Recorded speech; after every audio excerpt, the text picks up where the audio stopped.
slides back up. Get you up. Good afternoon. My name's Chandra Hodgson, and I'm a professor in the School of Liberal Arts and Sciences. On behalf of the President's Lecture Series, I'd like to welcome everyone who's come today to hear our fifth guest speaker of the academic year, Dr. Marina Adshade. Before we introduce Dr. Adshade, I'd like to thank all those people who's made the lecture series possible. The committee members, Jeff Bull, Melanie Shaparian, and Ian Gary, Humber's Media Services technicians, the President's Executive Assistant, Deborah Green, and Executive Receptionist, Ashley Lombardo, and of course, Humber's President, Chris Whitaker, without whose support the series would not be possible. I'd just like to take a moment to highlight our lineup of speakers for this academic year, and the talks I'm going to refer to, they are available on our media services site. We kicked off the series on Thursday, January 29th with Dr. Keith Vanderlind from the University of Toronto. He delivered a talk entitled A Long Winter's Night, Science at the South Pole. Then on Wednesday, October 12th, we heard from Dr. Chris McDonald from Ryerson, who challenged us to answer the question, should employees be fired for bad behavior off the job? On Thursday, November 3rd, Dr. Anthony Feinstein from Sunnybrook Health Sciences Centre and the University of Toronto gave a lecture entitled The Psychological Effects of War on Journalists.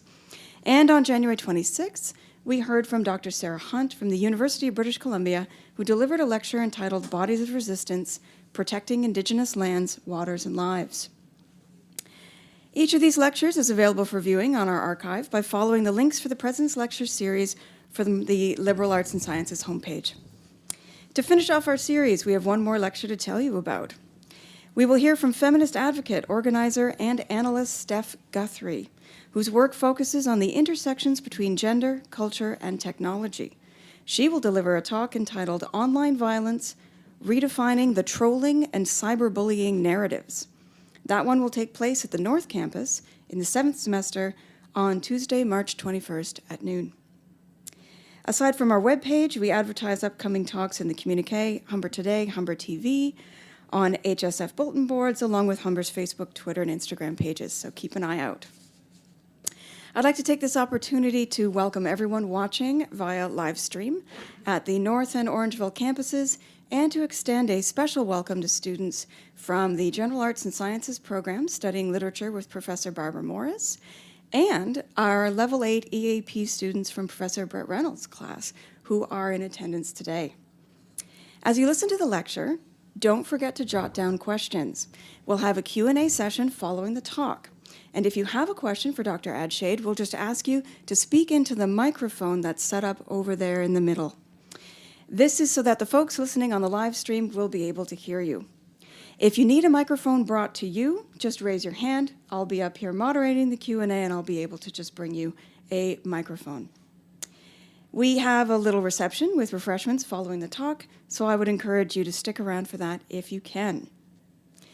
I would like to turn the floor over to Edwin Wentworth, a student in the General Arts and Sciences program, who will introduce our speaker.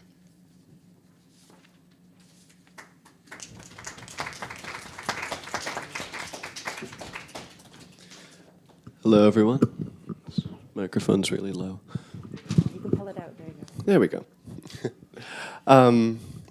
Dr. Marina Adshade earned her PhD from Queen's University and currently teaches at the University of British Columbia's Vancouver School of Economics. Her theories on the interplay of market forces in matters of love and libido have brought her attention from around the globe. Much of this can be traced back to 2008, in the midst of the financial crisis, when she launched an undergraduate course called The Economics of Sex and Love, inviting students to apply economic thinking to their personal lives. Her class was an immediate hit with students and generated international media attention by the time the first term started. This led to her very popular blog, Dollars and Sex, which allowed her to reach a wider, more academically diverse audience. Dr. Adshade's first book of the same name was published in the spring of 2013. She followed this in 2014 with a second edition entitled The Love Market, What You Need to Know About How We Date, Mate, and Marry. In addition to all this, she is a regular columnist with the Canadian Business Magazine and has written for the Wall Street Journal, the Daily Mail, the Sunday Times, and the Globe and Mail. She has also made numerous appearances on television and radio and is currently preparing the launch of a podcast to be called Unsettled, exploring life, love, and family in a post-marriage society. We are very happy to have her participate in our series today. Please join me in welcoming Dr. Adshade. I need to get my iPad. Nope. Thank you very much. Thank you for such a nice introduction. And thank you for having me. It's Valentine's Day this week. Hope everybody had a nice Valentine's Day. I actually won Valentine's Day this year. I win Valentine's Day every year, and this is because I spent a lot of time thinking about Valentine's Day, and I know how to win Valentine's Day. So before I start my talk, I'm going to share the secret with you to winning Valentine's Day. The secret is to remain single. It's the only way you can win the game that is Valentine's Day, is actually not to play the game. Everyone who plays the Valentine's Day game eventually loses. And that's because from an economic perspective, Valentine's Day is a coordinated signaling exercise where people need to signal to the other person whether or not they want to be into the relationship. So if you're in a relationship, if you opt out of the signaling, you take a big chance that the person's going to break up with you. And it turns out that this week and next week are the two biggest weeks of the year for breakups, right? So this signaling mechanism doesn't work very well for other people. And then if you do participate, the holiday is not great either, because we end up spending a lot of money. And this year, I think Canadians were supposed to spend $164 each on Valentine's Day, which is a lot of money. And we spend it on things that we normally wouldn't buy for ourselves, and that's because they're just overpriced, right? Flowers and chocolate and candy and meals and stuff like that. So we end up spending more than we actually value the goods we get. So Valentine's Day, as a single person, even though it doesn't feel like it at the time, is the best way to have a Valentine's Day. So I make sure I do that every year. And so far it's worked out really well for me. I'm really pleased to be here today talking about a topic that I care about, the topic of love. I think that it's an unusual topic for an economist to talk about. I'm going to talk a little bit about how we can take an economic perspective on love. But it's actually also a really exciting time to be talking about love, because love itself as a topic has seen a bit of a renaissance in the last year or 2 years. There's a number of books coming out. In fact, two of my colleagues at UBC have books coming out on this topic, one from the philosophy department, another one from the English department. And that's because love is such an interesting topic, but also because love is constantly evolving. And you see this in the books that are coming out, is really fresh perspectives on love. I think I bring a different perspective, obviously, because I'm an economist. But I'd love to hear your comments and questions at the end. And then when we get to the end, I'm going to give you ways to contact me if you want to continue the dialogue. So just to start, love is a complex issue. We obviously haven't just started speaking about love. There's been research that's been done on love in the universities since about the mid-'80s.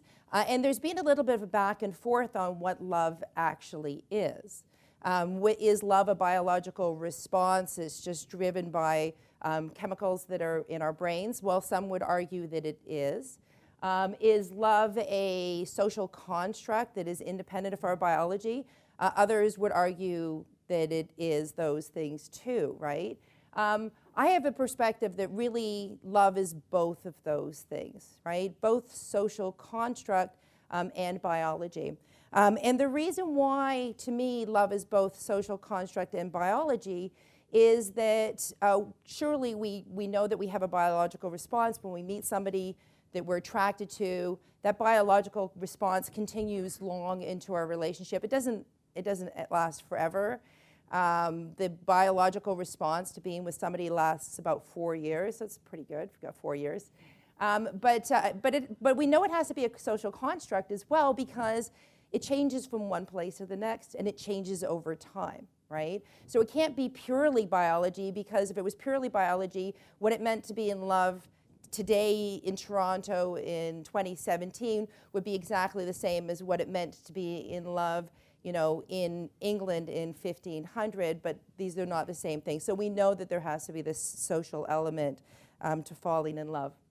So I have this story that I like to tell that explains, I think, my economic approach to love.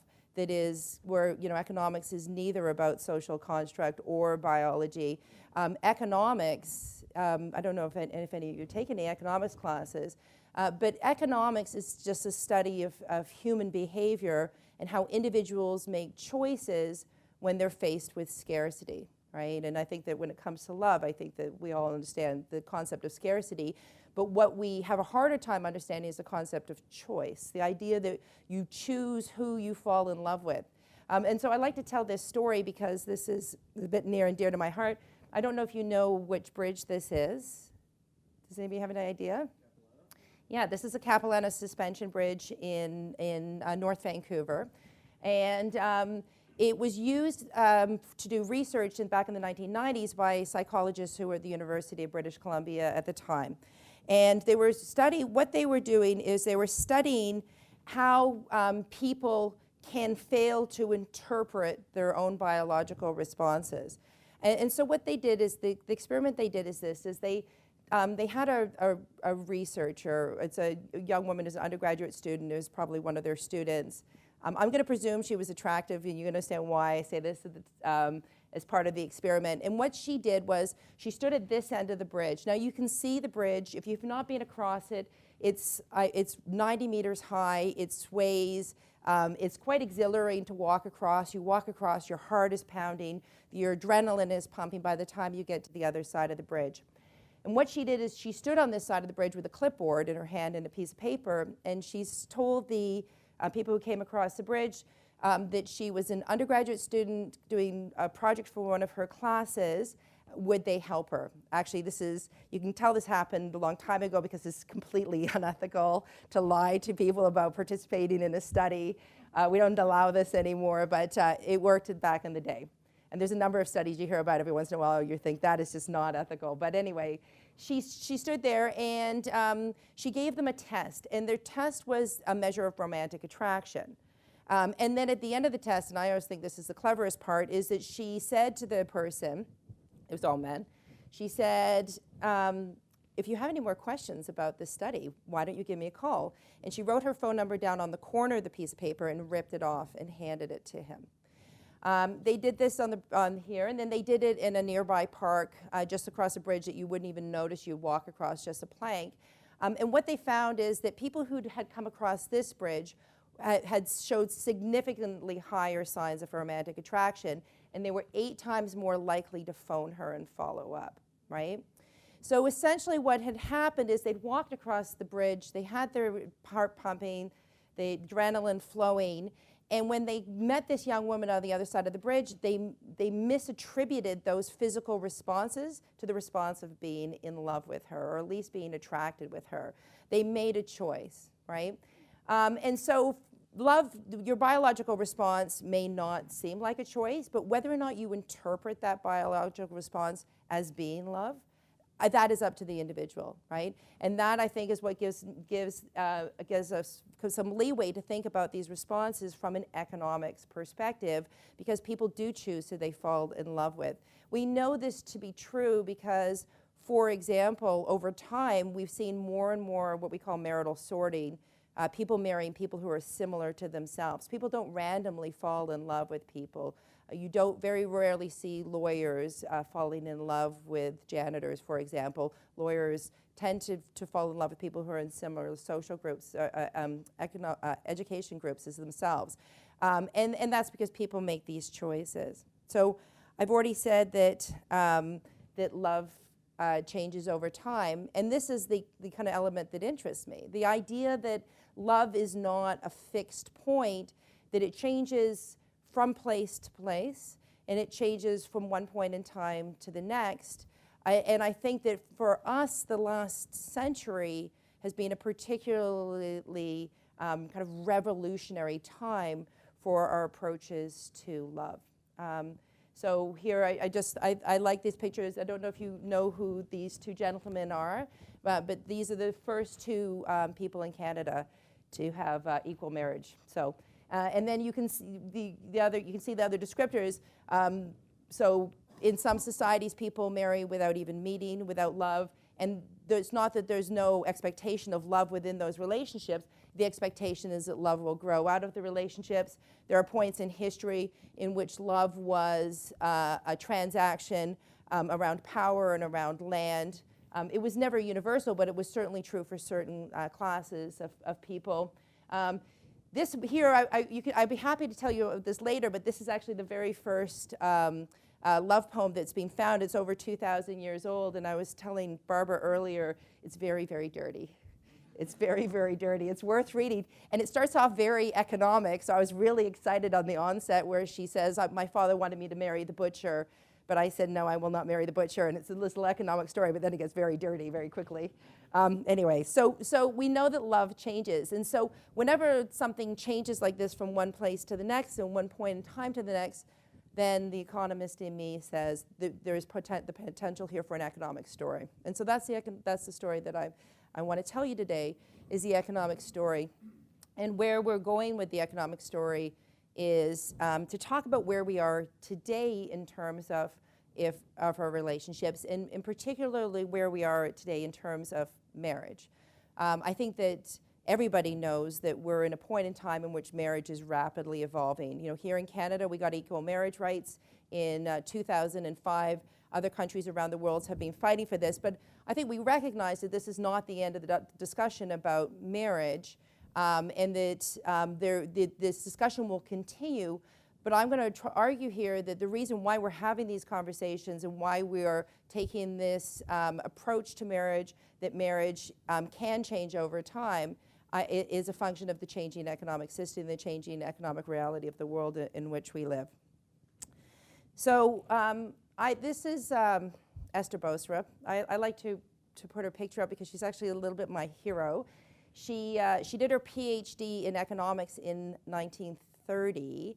So she's a real trailblazer, and she was Danish. And she ended up working in France, and she wrote a book in the 1970s, and she made this argument. And the argument that she made was that our ideas about the role of men and women within the family are founded in our ancient agricultural systems. And so I'm going to use this as a starting off point for talking about love, because I want to argue that on the outset, love and marriage was a function of productivity, right? The purpose of love throughout most of human history is to produce.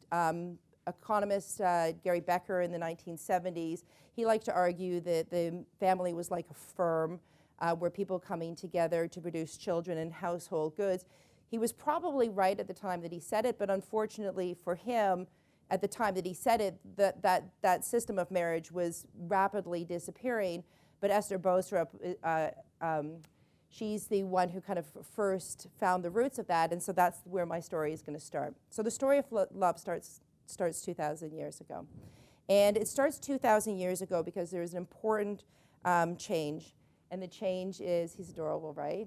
The important change is the change in the way that we undertake agriculture. So 2,000 years ago, most people were either hunter-gatherers or they were farmers of some sort. And if you were a farmer, you probably used an implement for farming that looked just like this. This is a hoe. Sometimes it's called a shifting stick. And the thing about the hoe that is important to the story is that anybody can use a hoe. It's not a particularly difficult technology. Children can use it, women can use it, men can use it. And so when the hoe was used, families worked side by side. Husbands and wives worked together in the fields. There wasn't this separate spheres approach to families. Everybody produced food, and they worked together. And so women weren't really dependent on men for their survival. Families worked together. And then along comes the plow, right? So this is the plow. And so when the plow is invented, then everything changes. Because the difference between the plow and the hoe is the plow requires a lot of upper body strength. And that's the one thing that men and women differ from each other, is in their upper body strength. At UBC, we have this thing that happens every year called Storm the Wall. Do you guys do that here? You do? Oh, Storm the Wall is fun. They come and they build a 12-foot wall, and then they have competitions to see who can get over the wall. And so I always tell my students, if you doubt that men have more upper body strength than women, you need to go and watch them storm the wall, right? Because there's very few women who can leap up and pull themselves over the wall.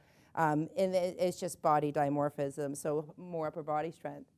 And so the thing about the plow is that in societies that use the plow, then you get this division of separate spheres, right? This is when you start getting the separation of chores along gender lines, and the idea that males are providers and women are homemakers, right? So women started specializing in taking care of children, taking care of the home, and men specialized in the production of food. And so Esther Boserup, who I showed you a few moments ago, she argued that in societies that traditionally use the plow are the ones that have the strictest ideas about the role of women today. She argued that this persisted throughout history. And then Nathan Nunn, who's a Canadian, he's an economist at Harvard, he tested this a couple years ago, and he found really compelling evidence that she was right. So this implement here structured our approach to love. And our approach to love was that men and women come together for the purposes of production, very much like a firm that is producing output. And so it's not that people don't love each other. People do love each other. Love is not a modern invention. But the purpose of marriage was production, and then hopefully out of that productive union, love would eventually grow. So this persists pretty much through time. We get to the Industrial Revolution. Well, it's got to be 240 years ago now that the Industrial Revolution starts.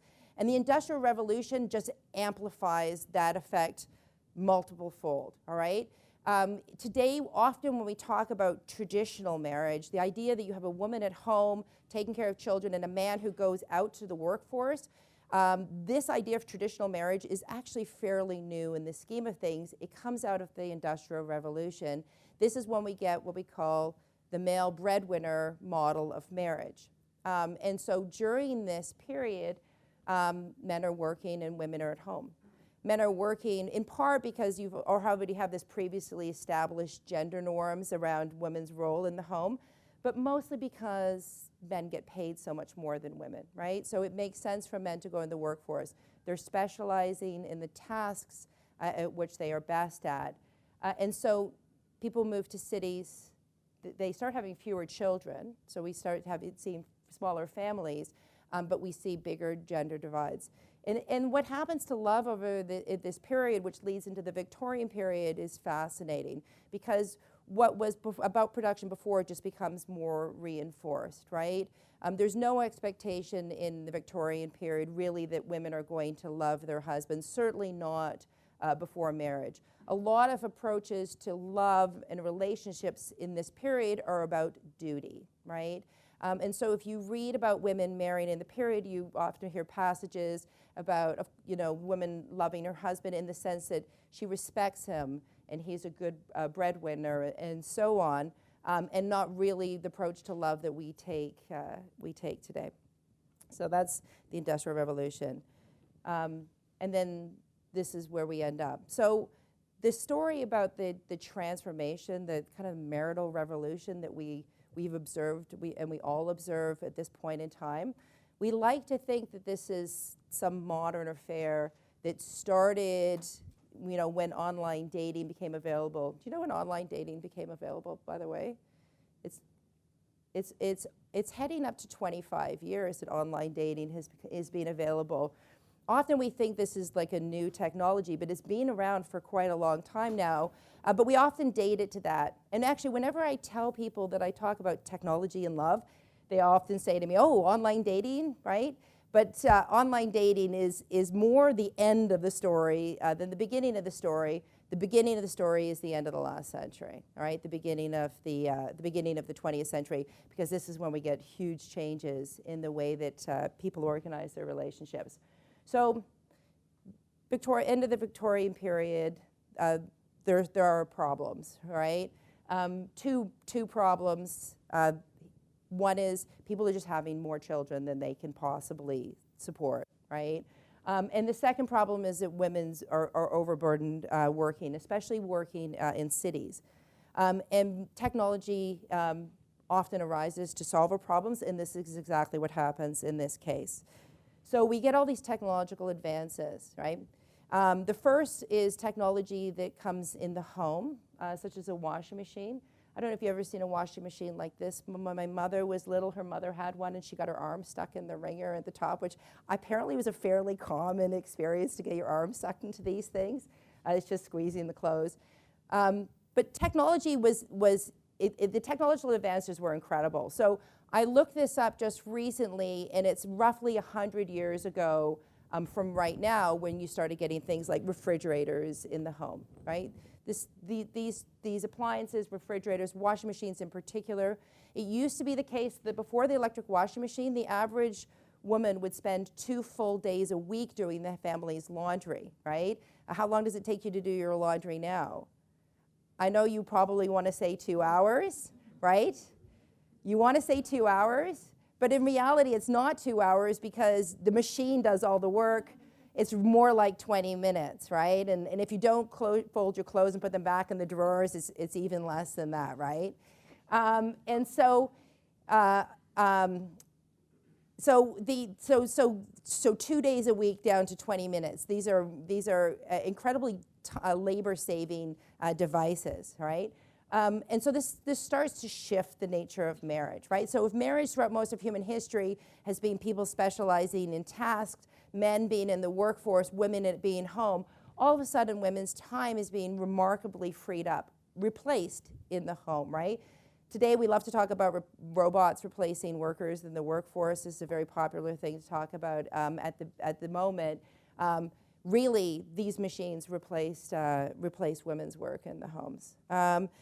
This is the first thing. The second thing is women start moving into the workforce, right? This is another common misconception that women moved into the workforce following the Second World War. That was just a continuation. That's something that started much earlier. So women's time is being freed up and they're starting to work.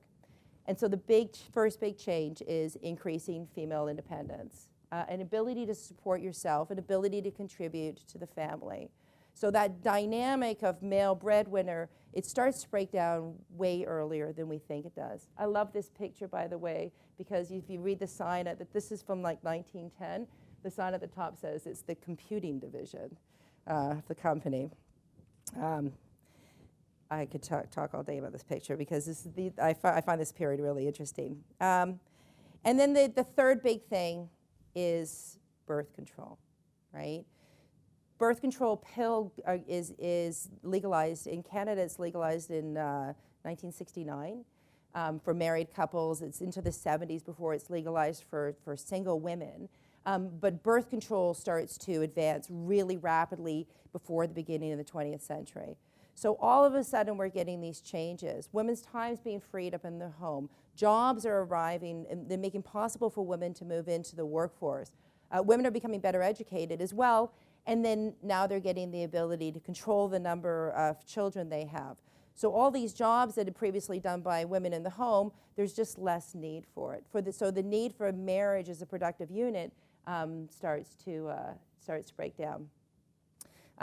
As an aside, and because this fascinates me, the main birth control that comes along at this time is the latex condom. And the latex condom has nothing to do with birth control. It comes along in an attempt to control disease. These are all posters from the First World War where people are trying to actively promote. I love this one in particular. It's like such a great poster. Good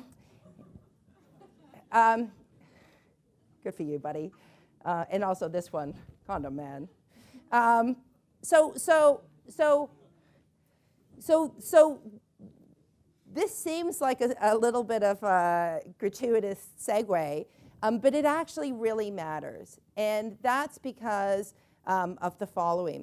In the past, when people wanted to get married, right? So if you were a young woman and you were of marrying age, maybe 16, 17 years old, the way that you would find a partner is that you would sit in your parlor and gentlemen would call on you, right? And so that is how matches were made, right? maybe they would invite him over and he would come over. Maybe he would come over and leave his card and ask to be introduced. But it was a very formal arrangement that took place in the home and was supervised by parents. We talk about this idea of traditional dating. We usually is followed by the words "is dead" when we talk about it in 2017. But traditional dating didn't exist 100 years ago, right? There was no such thing as traditional dating until we get to the turn of the century, and then everything changes, all right? And it changes because women are becoming independent. They're moving into cities. They're coming into contact with men in their workplaces. They're no longer being supervised by their parents in the way that they were in the past, and now we get a new arrangement, and that new arrangement is dating, all right? It's easy to think that when you see these posters, a lot of these posters look like they're about prostitution, and like this one here, and so on. The interesting thing at the time is that people very much viewed dating, that we call traditional dating, as a form of prostitution, right? People went out, men paid because women earned 50 cents on every dollar that men earned. And it was very much frowned upon. The police used to try to interfere. There were public groups that did investigations into this new form of prostitution that was dating. And it becomes a total change in paradigm in the way that we meet each other. And this is where we start getting to the idea that modern love is about consumption rather than production. Because in the past, if you met somebody, they came into your home, you didn't go and buy things, right? You didn't go out and have meals, you didn't go to movies, you didn't go to amusement parks and stuff like that. But with the dating coming on the scene at the turn of the century, all of a sudden, relationships are all about consumption, right? Consuming meals and amusement park rides, transferring of income from one person to the another, and just the whole idea of enjoying things together. We use a term in economics called consumption compatibilities, which is really kind of just like the joy of spending your life with another person, but it's very much based in the idea that you consume together, right? So people are consuming together. So you get big changes. I have some quotes here. These are things that you might have seen, you could have believed they were written in the last week. So the top one is, 50 years hence, there'll be no such thing as marriage. Divorce is common because individuals are putting the pursuit of individual happiness above the needs of the family. Marriage in crisis because of female economic independence. And promiscuity among youth is eroding away the importance of marriage as the foundation of society. All of this is from the 1910s and the 1920s, right? This idea that marriage is about to vanish from underneath our feet is nothing, there's nothing particularly new about it. People have been saying this for years. And by the way, the current generation of university students did not invent the hookup culture, right? The hookup culture was invented by your grandparents or even your great-grandparents invented the hookup culture, right? And so you see these big changes that come from women moving into the workforce. I have this is, I'm sorry, it's very difficult to see, but we have a cottage here in Ontario. I'm an Ontarian, and we had some work done last year, and they tore down a wall, and when they tore down the wall, they found a newspaper shoved into one of the walls from 1942. I guess they put it in to seal the drafts. And I love this newspaper because and it totally deteriorated within like 2 days of me taking it out of the wall. I would make a terrible anthropologist. But I loved it because it's like this 1942 version of Tinder that is playing out in the newspapers. This one here says, youth, 19, like to meet young man for companion, all letters answered. And I actually presume this is a male youth, not a female youth. When I was going through it today, actually, I realized I was very puzzled by the one at the top, which I hadn't noticed before, that says, J, willing to cooperate, reconciliation, providing your understanding. So I don't know how that worked out for those two. But this is where you see the beginning of this type of idea that we actively go out and essentially shop for a mate, right?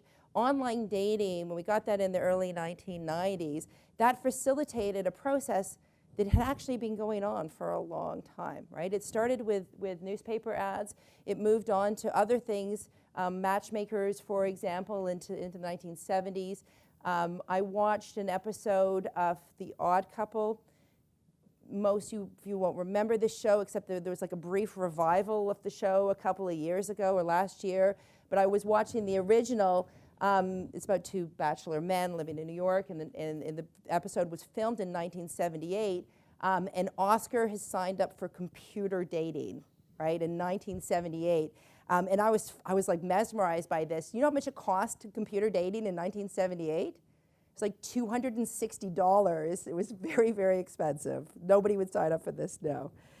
We like our computer dating to be free, is what we like. Anyway, so you start seeing these changes really early, changes in the way that people match. All right. Kaplan, who was a psychologist, did this great study in the 1960s, and I think it really summarizes how our approaches to love changed as the whole century unfolded. Because of course, that wasn't the stop, right? After the Second World War, women are working. By the time you get into the 1980s in Canada, women are going to university at higher rates than men. It's been 40 years now that women have been graduating from university at higher rates than men. And all of these things are changing the way that we view the role of love in our relationships. So Kaplan in 1967, he conducted this survey. And what he did was he took 1,000 university students in the States and he asked them a very simple question. He said, if a boy or girl had other qualities that you desired, would you marry this person if you didn't love him or her? And at the time that Kaplan first did this, this was the response he got. 76% of women said they would marry without love, right? Love was not the most important thing that they were looking for in a relationship. They were looking for other things. Even 33% of men said that they would marry without love, right? And so mid-century, love is on people's minds, but it's still not the most important purpose of marriage. Kaplan let students write little comments on it.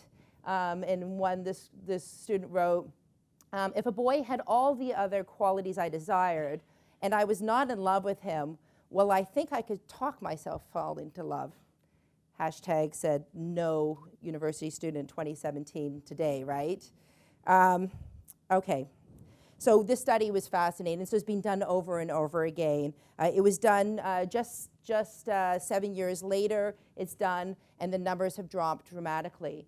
Now, this is a huge drop, and so it might make you skeptical, but a lot changes between 1967 and 1975.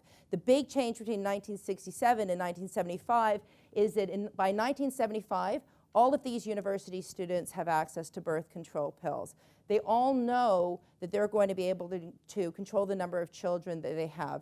And in this period, because of that access to contraceptives, you can see women are increasing their investment in education. They're increasing their attachment to the labor force. They're becoming more and more like men in terms of their abilities as we move through this whole period. 1986, it's dropped again, and then the last time it was done in 1991, now men outnumber women. Right? So only 9% of women said that they would marry without love. It hasn't been done since then, but I'd be fascinated to see what it is today. I knew I was going to come and speak to you, and so I surveyed one of my classes, and I was surprised that two of the guys in my class said they would marry without love, and then one of the women. So there are still people who would marry without love, but it's by far and away the minority. Here's another little just piece of evidence. There was a study that was done in 1939, and they asked men to rank qualities that they were looking for in a wife. It was redone in 2008. This is from the New York Times. And I love this, that in 1939, the number one quality that a man wanted in a wife was a dependable character, right? I can't see that. It's still on the list, but it's dropped down. Emotional stability, maturity, and a pleasing disposition. These are the qualities that men were looking for because they were looking to enter into productive unions with somebody who was a good homemaker, a mother for their children.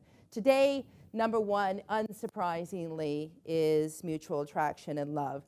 Education is increased dramatically, sociability, good looks, and so on, all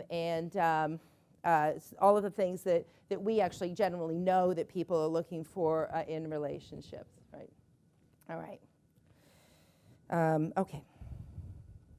So here we are. So it's 2017, and we've seen a century of change in which marriage isn't about productivity anymore, not at least the way that it used to be. It's much more about love, and that's caused some pretty fundamental social changes. I took this data from the GSS, which is a Canadian survey. It's a nice survey because they ask people about their intentions for their relationships. And so I particularly looked at the young adults, 18 to 28. And one of the things that is interesting is that we have separated the idea of children out from marriage, right? So if you ask people in this age group what share if you want to have children, it's over 90% for both men and women. Women are the blue and, women are the green and men are the blue. So people still want to have children, right? They want to have children, but they don't necessarily want to marry. They still want to marry, actually. A lot, it's not, we have this idea that millennials have completely abandoned the idea of marriage. They haven't abandoned the idea of marriage. People still want to have those type of relationships, but they don't really see the purpose of it, of coming together and creating a productive household. They see it as something else entirely. They see it as being more about love and commitment than they ever had in the past.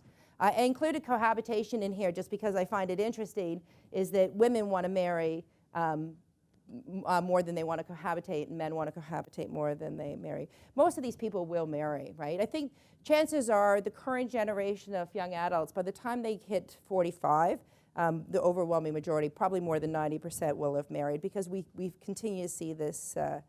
We continue to see this trend. All right. So where does this leave us? So we've had this change in perspective about what the purpose of love is, as being people coming together, sharing lives together, consuming goods together. And this has broken down the idea that marriage is about production. And one of the things that means is that we're no longer bound by that arrangement anymore, right? We're no longer bound to think that marriage is about two people who are really different from each other coming together and forming a productive household. And once that happens, we can take new perspectives, right? You can directly link the increased acceptance of equal marriage rights to the increasing importance of love, right? So when the U.S. Supreme Court 2 years ago ruled for equal marriage across the U.S., the hashtag that was trending was love wins. And if you read that Supreme Court ruling by Justice Kennedy, you would see that the whole ruling is about love, the importance of love, and how marriage within love within marriage is the most sacred of all types of love, and that we should not block people out from the opportunity to love. That's one institutional change, right? But there are other possibilities that are coming down the pipe. We're certainly nowhere near the end of this process, right? We feel like we're in a marital revolution, and we are in a marital revolution because as individuals, unlike ever before, people are actually sitting and thinking to themselves, what kind of marriage do I want to have? And this is what never happened in the past. When I was a high school student, I thought, I was in high school in the 80s. I knew that being single was an option. Being single there's nothing particularly novel about that. But if I married, I presumed I would enter into a traditional type of arrangement, right? Today, there's all sorts of options that are available to people. I think that there's a sense that we are pioneers in terms of the way that we approach our own relationships. So for example, in the last couple of years, there's a big pressure towards polygamy and polyamory. And in fact, my colleague at UBC, her new book that has come out is all about polyamory. She's basically asking the question, can you love two people at the same time? And if the answer is you can love two people at the same time, I think it's going to be very difficult to hold back on any institutional change that prohibits that type of arrangement from taking place, right?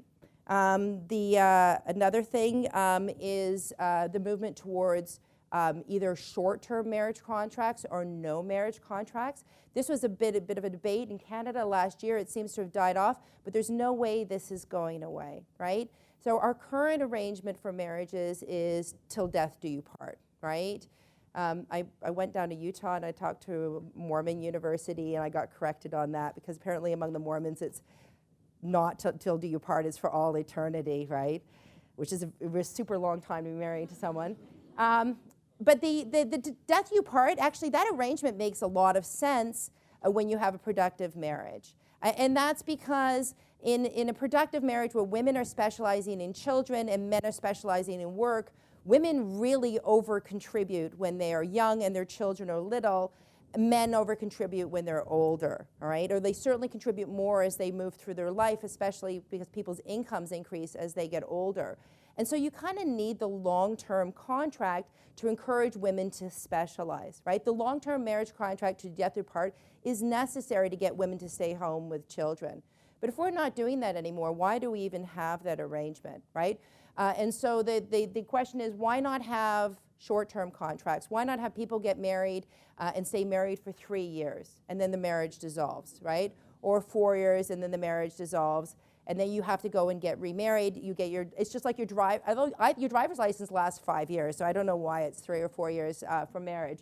And then beyond that, beyond even that type of arrangement, the question is why even have any type of institution of marriage at all, right? Why not allow individuals to just choose the nature of their own marriages? And we do see some movement towards this. There are people for example, in the States, who are advocates of robot marriage. So they want to be able to marry their robots, for example.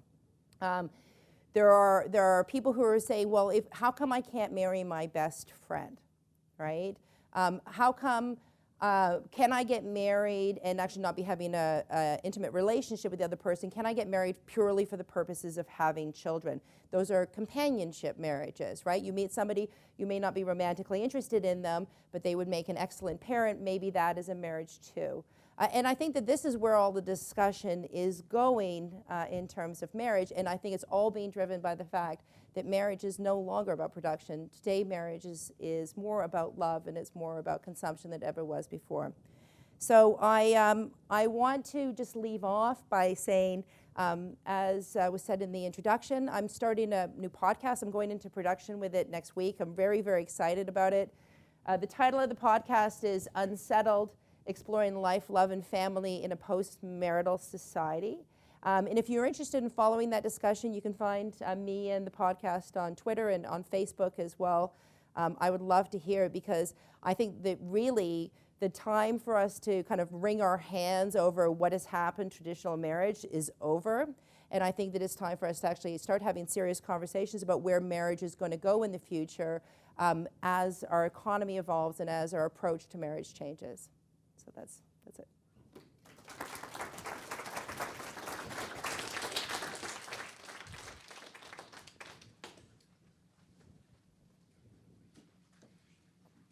Well, thank you for that.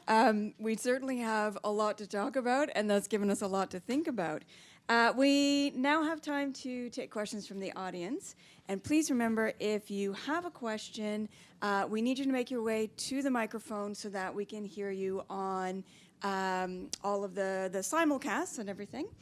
If you do need a microphone brought to you, just raise your hand and I will bring one over to you as well.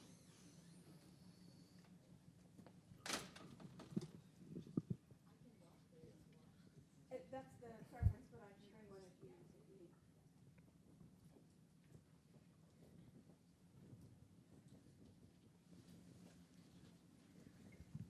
Hi, my name is Sarah. I teach at North Campus. You were referring to contractual marriage, and it is a very historical example or precedent, actually practiced by the Shia Muslims way back, like this is so many centuries ago, and where the like maybe it's considered a one night stand, Yeah. where the man signs out that if there is a child conceived out of the intercourse, the child would pay for the child. Yeah. The man would pay for the child and for lifelong. So it's called mutta, M-U-T-T-A. Yeah, I've heard about this before. So this is because there's no premarital sex, right? Or premarital sex is frowned upon. So it's a way of having premarital sex without, well, you're not having premarital sex because you're temporarily married just for one night, right? Yeah. And I think that it's interesting because so in the past, one of the main purposes of marriage is to identify paternity, right? Is to make sure that the paternity of the children is societally recognized, and then, so that's an interesting example of that for sure. Yeah, thanks. Just wanted to make a comment. Yeah.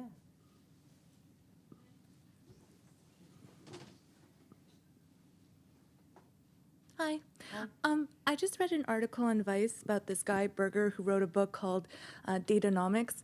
And he was saying that the dating pool for educated women are getting really, really small because men aren't, well, American men aren't going to school. So they're in the work market, but they're not educated. And so he was saying that educated women aren't dating. What do you think about that, and how does that relate to this, theory that you have that it's not about necessarily productivity, but more about consuming? Okay, so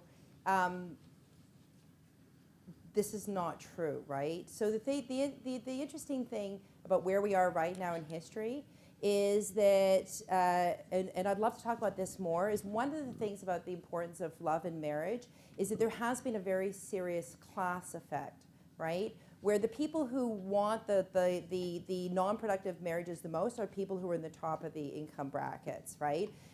Those type of productive marriages might still be the optimal marriages for other people, but there's been massive social change. So even for individuals who might actually be better off with a productive marriage, they're not entering into them. And what we see is that women who are educated are the ones who are getting married. And a lot of this hand-wringing about marriage, which makes me a little insane, is all about the educated woman. The educated woman is responsible for pretty much every evil we have in society, which is exactly this argument that he is making, right? And so educated women are married. They're way more likely to marry than they're not. In fact, I just recently looked at the Canadian data on this. If you're I have the data from men, but it doesn't matter because I'm married to educated women. If you're so just roughly about 50% of the Canadian population is married. Among men with postgraduate degrees, it's 92%.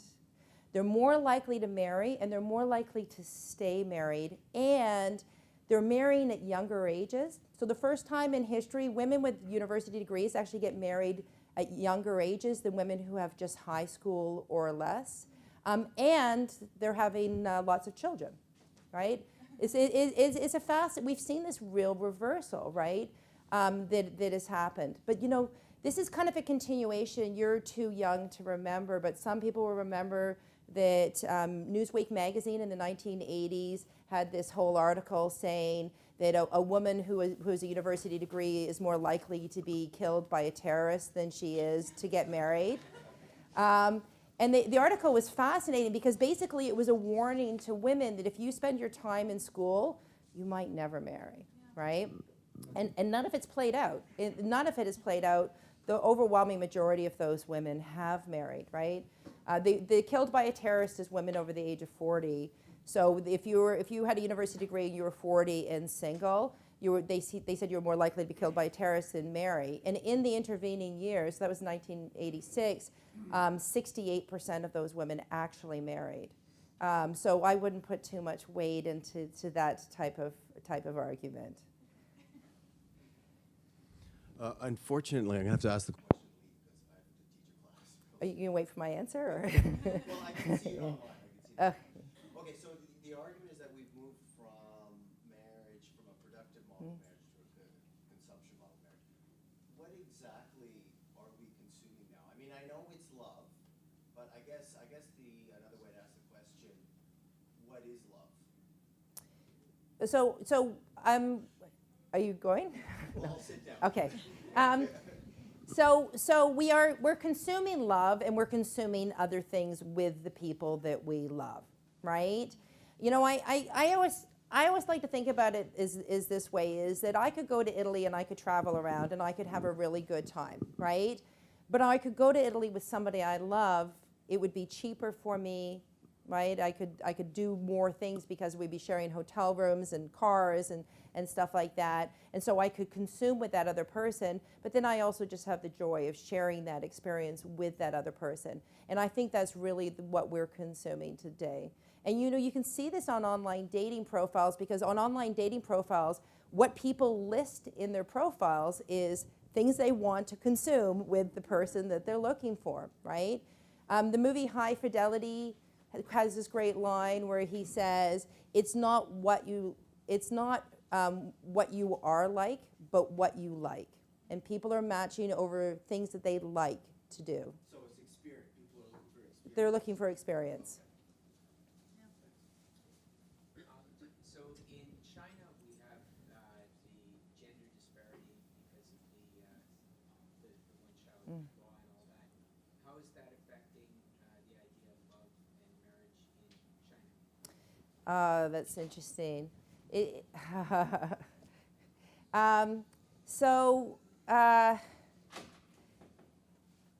Okay, social change is slow.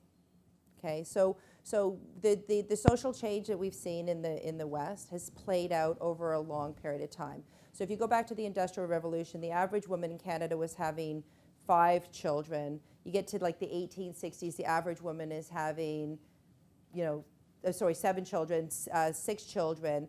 And then you see this long rollout of women into the workforce and changing social values. In other countries around the world, that process is being significantly compressed, right? What took 100 years to happen in North America with the declining fertility happened overnight in China, right? So for those of you who don't know, the Chinese fertility rate is actually roughly the same as Canada's is, but in really short order. So before the policy was put in, the average woman in China was having 5 children. And so I think that China and other countries to some degree are suffering for slow social change, right? So for example, in Canada, we're not that concerned about people marrying women who are better educated than themselves. And in fact, in Canada, with families where both marriage partners are working full time, about 35% of those relationships, a woman earns more than the man. In China, this doesn't happen so much, right? It's been really, really slow. And so since women are getting better educated, even though the one-child policy means there's more men than women, you see a lot of women are remaining single at the same time, right? So I would just say that it's an incredibly slow process that is going to continue to play out there, right? Yeah, there's a Chinese expression that says, "I would rather cry in the back of a BMW than laugh on the back of a bicycle." Have you heard this? What is it in Chinese then? That is a Chinese dating show. Yeah, it's from a Chinese dating show.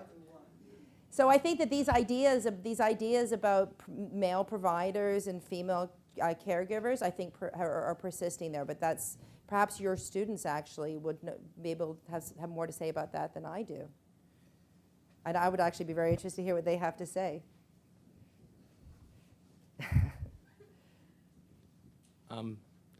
Is romantic love a luxury, and does it become more important overall across all societies as people that are getting married become financially independent?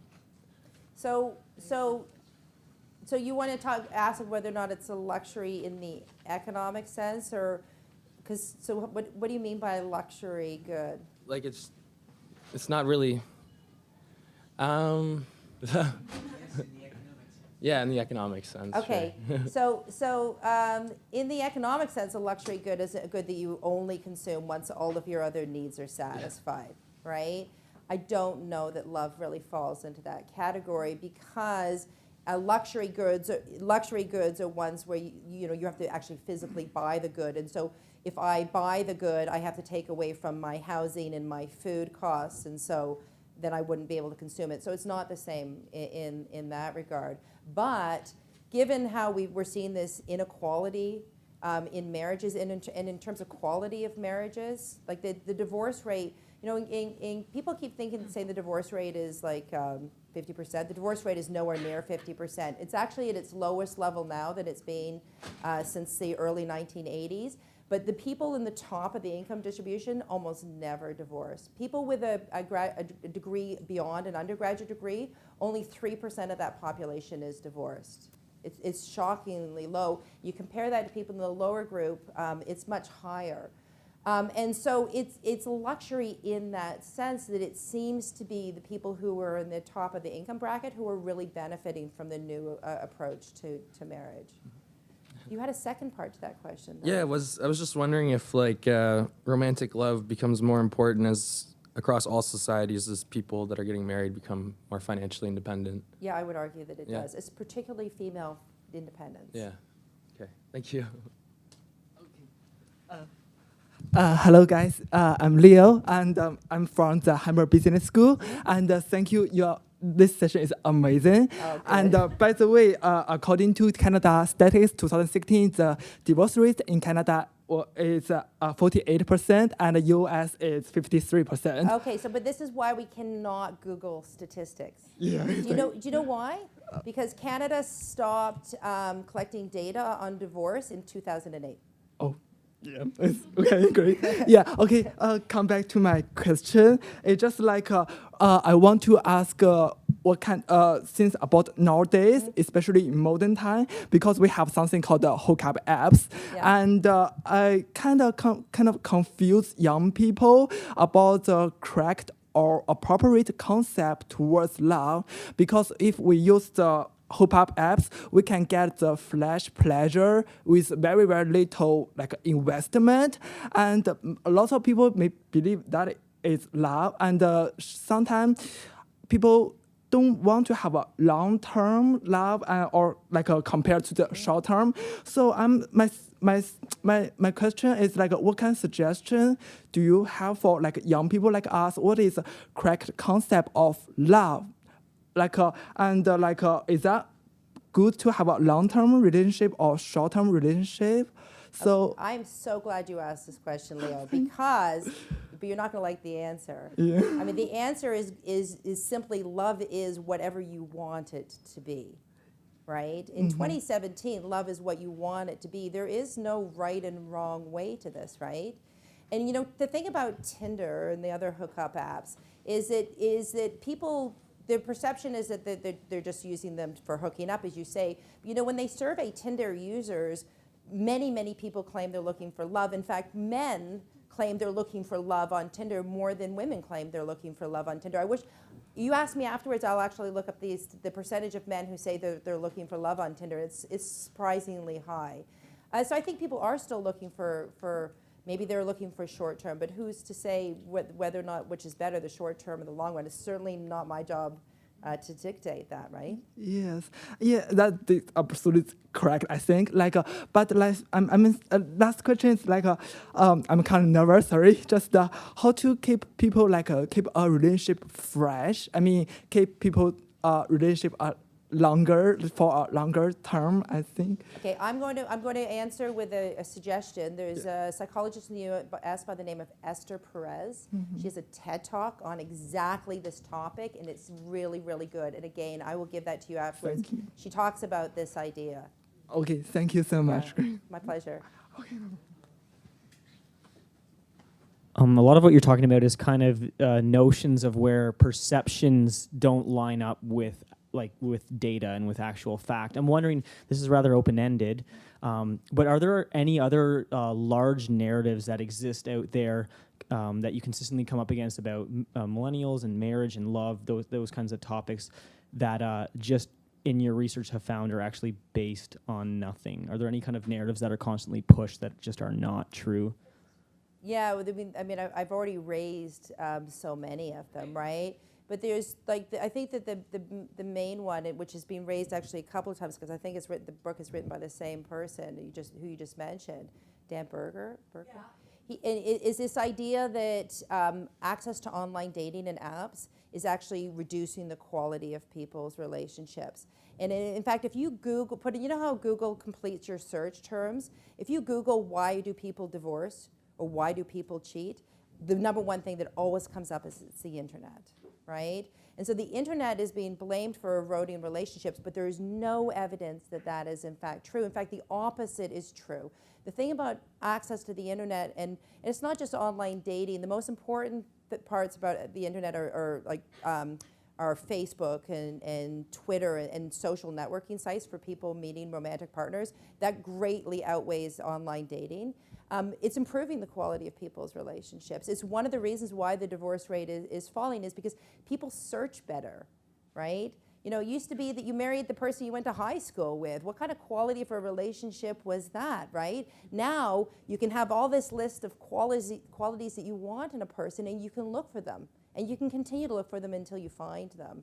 And so that, I would say, would be the main one, is the effect of new technologies on matching and how that's affecting relationships.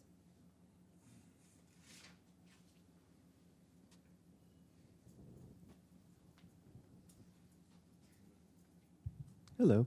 Hello. I don't know if you saw Now magazine a couple weeks ago, but it had this cover story about how millennials are apparently having less sex than generations before them. Did you see that article? I did see that article. Thoughts about Yeah. economic situation and amounts of intercourse?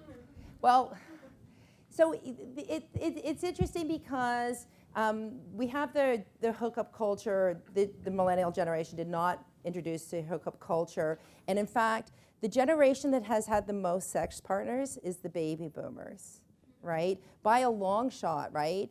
And then it kind of has declined by every generation. But when I went to York, when I went to university in the mid-1980s, university students were having way more sex than they are now having now. They were having more sexual partners, having more casual sex than they are today. So I think that there has been a fundamental shift in promiscuity, which is kind of interesting, right? And I think that a lot of it is well, first of all, in 1986, there's one thing that none of us knew about, which was HIV. I would have known it. We would have just started to hear about it at that time. But I think that actually university students today are actually pretty smart about their sexuality because they have such better information. And that could be one of the things that's driving that. Now, the article that you mentioned isn't about that. It's about people in relationships as well not having as much sex. And that that part of that article, I just don't buy.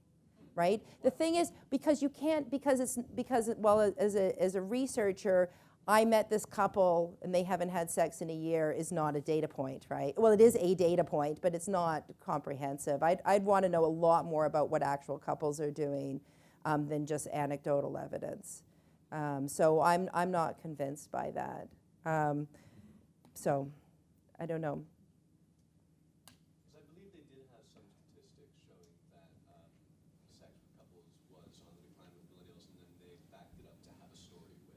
I did not see that evidence presented in there, so I didn't. I knew, like, high school students have way less sex now than they did when I was in high school, and university students as well.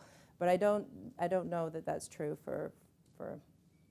I'm on a Facebook group. It's all millennials, and they all thought the whole article was rubbish. So, and that was kind of my approach to it as well. This is what I say about the hand wringing. You know, everybody wants to worry about what the next generation, either you guys are doing it too much or you're not having it enough, right? There's a lot of consternation about the millennial generation. You're probably actually not a millennial, probably Generation Z. No, not a millennial. What year were you born? 94, just me. Oh, you are a millennial, yeah. I'm excited about Generation Z. I think they're a totally different generation. Yeah, it's going to be awesome. It is going to be awesome. They're going to rock. Well, on that note, thank you so much for your talk, for everything that you've given us to think about. Thank you all for coming. Thank you for your wonderful questions. I invite you to stay, to have some refreshment, and also to engage in more informal Q&A and talking about the talk. Thank you. Thank you.